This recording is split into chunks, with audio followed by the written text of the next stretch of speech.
虽然此时大部分仙神在意的都是李长寿刚刚嘴唇略微开合时到底对福元仙翁说了什么，那应该是一句很短的话，却导致那假冒福元仙翁的妖魔这般仓皇自毁。过分了，师叔，这是李长寿发自内心的感慨，也是李长寿周全考虑之后给出的一句警告。对方为何会直接退走？无他，李长寿扔出去的师叔二字直接点到了背后之人的要害。这并非是说背后那人怕了李长寿，纯粹是怕了李长寿背后的最强圣人。当然了，怕只是一部分原因，另外一部分原因大概是圣人自己亲自出手，却被对方的圣人弟子识破。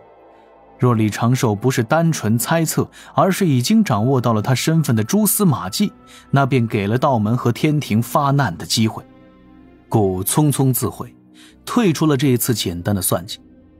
在福元仙翁自毁之前，李长寿大概只是有70%把握，认为有圣人直接下场微操。但在这个基础上，李长寿也无法直接断定到底是哪位圣人出了手。此时福元老道的惨状则是给了李长寿一个明确的答案，算计云华仙子与杨天佑这事儿的就是西方某个不愿意暴露名号的第6圣人。首先从结果去看，此事最终得益的就是西方教。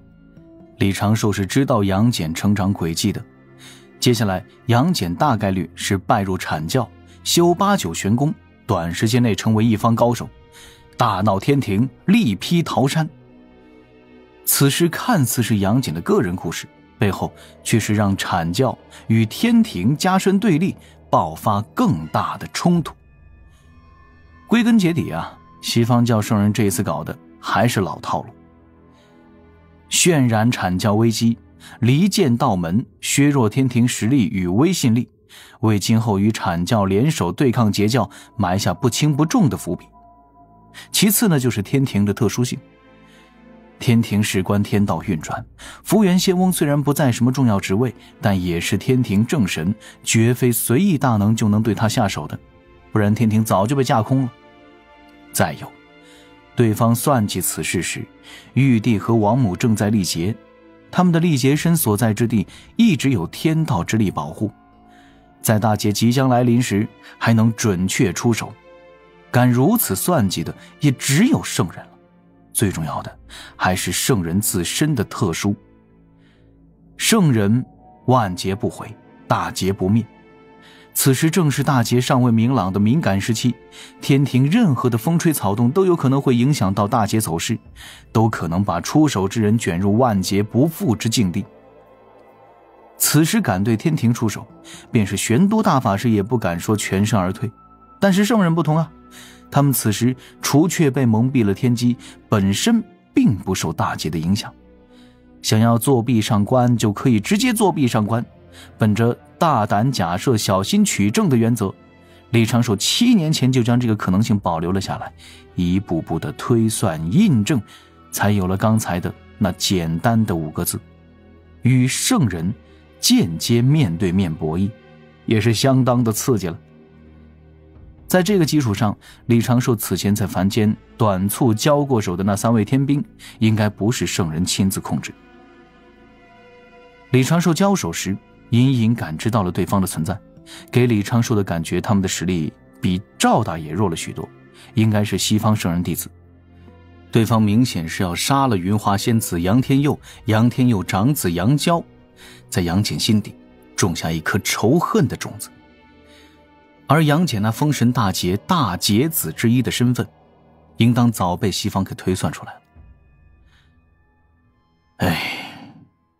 李长寿突然叹了一口气，凌霄宝殿中刚放松下来的众仙神此刻都紧张了起来。李长寿想到的是，以堂堂圣人之姿去算计2个凡人，还是用的这般手段，给气运加深的杨戬种下仇恨天庭的种子，当真是没谁了。又半个时辰后，凌霄宝殿外涌来一队天兵，将云华仙子押入了凌霄宝殿。众仙神齐齐看去，此时云华仙子长发有些凌乱，像是失了魂魄，整个人魂不守舍，美目之中毫无神采。行到殿中，云华仙子跌坐在了白玉地面的云雾中。玉帝看脸李长寿，李长寿只得站出来，用清冷平淡的口吻问道：云华仙子，你可知罪？云华仙子毫无反应，静静地坐在那儿，失魂落魄。李长寿心底轻叹，此时摆在他面前的只剩下策，做个反派。云华仙子，你私自下凡，私配凡人，在凡尘厮守数年之久，还意图蒙蔽玉帝陛下与王母娘娘，其罪难恕。云华仙子轻声呢喃，嗓音有些沙哑。这就是你们杀我夫君的缘由吗？李长寿默然，一旁的木工低声道：仙子你可知？木工退下。玉帝闭着的眼不曾睁开。此事交由长庚爱卿处置。木工转身称是，不再多言。那些原本也想解释玉帝陛下只是下令押你们回来的仙神们，此刻也不敢再说半个字。你可知罪？云华仙子凄然笑着，眼泪不断的流淌。她慢慢的站起身来，单薄的不过真仙境且被凡俗浊气污染的身子，此刻竟然有一种难以言喻的力量。她沙哑的嗓音嘶吼着，怒斥着，宣泄着自己心底的恨意，指着李长寿骂：这就是天地啊，这就是天地，这就是宅心仁厚的水神。你可知罪？李长寿皱眉问着。你们要杀我就是，为何要杀我夫君，杀我长子？若你知罪，我可保你一双儿女无事。云华仙子身子一颤，恍若如梦初醒，原本那刚强的身影轻颤着，却终归是低头跪伏了下去，额头抵在那白玉板上。求求你们，不要伤害我的儿女，他们与此事无关，是我不遵天规，都是我。水神，求你不要杀他。李长寿闭目轻叹，转身对着玉帝躬身请令：陛下，云华仙子已认罪，小神斗胆，请陛下下令，将云华仙子于天庭内瑶池侧镇压1000年。玉帝闭目。准。李长寿袖袍一摆，自有天兵天将向前将云华仙子压下。李长寿暗中传声，木工立刻告退，从后跟了上去。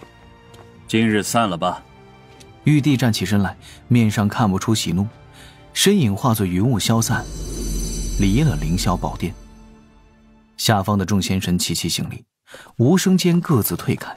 李长寿也像是无事发生，驾云回了月宫之中，回到了自己总教习之位，继续着最后大半年的任期。不过半日，天庭终究开始流传云华仙子一家的惨剧。月宫排舞的嫦娥们面对李长寿时也少了一点热情，多了几分敬畏。准确的来说，应该是畏惧。李长寿对此并不多管，继续忙自己该做之事。凌霄宝殿上，他答应了云华仙子不伤杨戬和杨禅。李长寿虽然知道杨戬接下来大概率应是无事的，但还是请来了玄黄塔，顺便派了一个指导人军团带着玄黄塔去了阙州城池地下。他并未再出现于杨戬面前，只是暗中守着，也在暗中观察着杨戬。杨府初遭大难，府内自是大乱。杨戬此时不过是幼年，却在极短的时间内做出判断，带着自己妹妹硬逃出了杨府。兄妹二人过了半个月颠沛流离的生活，原本活泼的杨戬变得是沉默寡言，每日带着妹妹在街头露宿，不知该去哪儿，也不知该做些什么。还好他们总能遇到1、2个善人，给他们食物棉被。这并非是李长寿的指人，应该是杨戬的气运在发挥效果。夜深人静，露宿街头时，杨戬搂着妹妹，两小只缩在一床破被中。杨戬久久不能闭眼，事发之后他未曾哭过一声，此时只是轻拍着妹妹的后背，安抚着妹妹惶恐的心神。大概这就是快速崛起所要承受的磨难吧。半个月后，一名阐教仙人路过数千里之外，偶然被杨戬身上的气运所惊，便将这个消息带回了玉虚宫。那日玉虚宫中来了10几位仙人，黄龙真人、玉鼎真人、太乙真人、赤精子也在其中。赤精子施展旺气之法，断定杨戬之后必定不凡。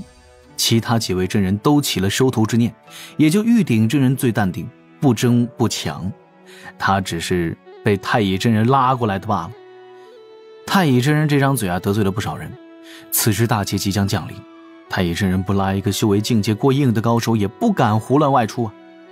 受劫运影响，此时推算之法被禁，几位阐教高手也推算不出杨戬的根脚，但他们在城中一打听，联想到这几日洪荒沸沸扬扬的玉帝之妹下凡私配之事，一个个都犯了难。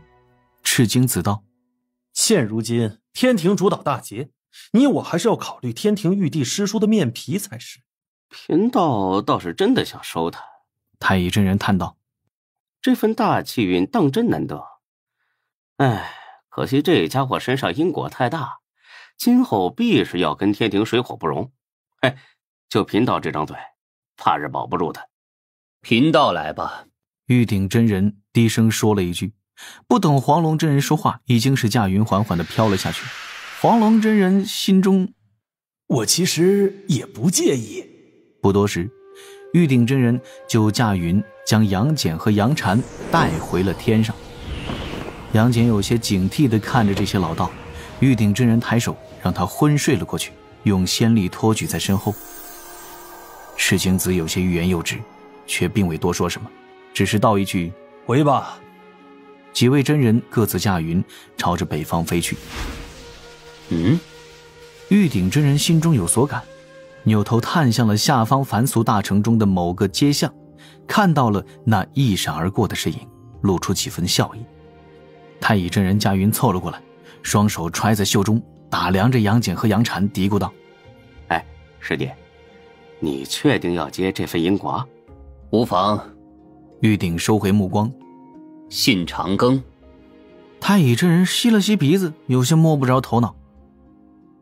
杨戬被玉鼎真人收走的第2日，李长寿就办了一件筹备已久的大事，带108魔兵去地府找后土娘娘求援。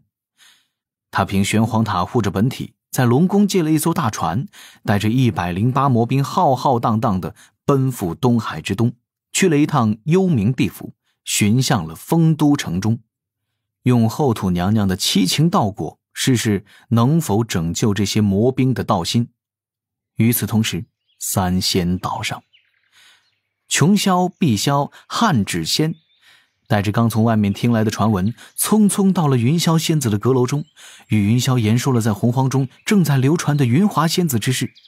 此时流传的版本之中，不知是有心人算计，还是口口相传有了偏差，已是将杨天佑与其长子之死归结于天庭下的毒手。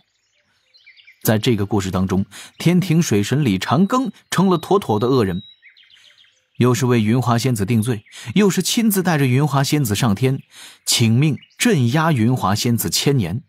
琼霄皱眉，按理说水神这家伙是大师伯喜爱的弟子，没有必要为玉帝做这些脏活啊。我也觉得有蹊跷。碧霄仙子颇为认真地嘀咕着。云霄仙子轻吟几声，柔声道：为何我觉得他押解云华仙子是为护送，镇压云华仙子似是为了后续保护，为云华仙子定罪似是主动背负骂名，将此事压下。这里面应当还有其他事。三妹，准你外出一趟，将此事前后因果探明，旁人若有意诋毁，我也不可袖手旁观。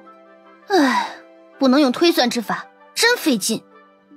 琼霄抱怨一句，架起金蛟剪，身形破空而去。半日之后，琼霄带回了完整的故事，言说玉帝只是下令将他们一家5口带上天，结果有天兵遭了控制，有一个正神福元仙翁被水神一句话给说死了，直接化为了飞灰。10多个天庭仙神似乎是被控制了心神。云霄细细思索一阵，低声道：怪不得他只能站出来顶这一遭，此间怕是有圣人出手了。其他几位仙子面面相觑。圣人？为这么点事儿，不至于吧？此事莫要再提起，我一时也无法看透背后算计，只需将完整经过通知咱们教内各仙岛就是。云霄拖着脸颊想了一阵，拿出笔墨写下了一封书信，递给琼霄。若大哥还在他那儿，让大哥帮我转交一下这封信，哪怕他不在意旁人误解，我总归要给他一些支持才是。琼霄和碧霄对视一眼，各自笑出声来，在姐姐怪罪前连忙告退，各自发传信玉符。另一边，6道轮回盘内，李长寿站在浸泡着师父奇缘魂魄的水池旁，等待着后土娘娘慢慢走来。娘娘，李长寿转身行礼，笑道：可否再帮我一事？后土笑道：可是人族上古魔兵之事，此事此前就已经答应你，何来再帮一说？啊，是这个。李长寿左手一翻，掌心有一颗宝珠轻轻闪烁光亮，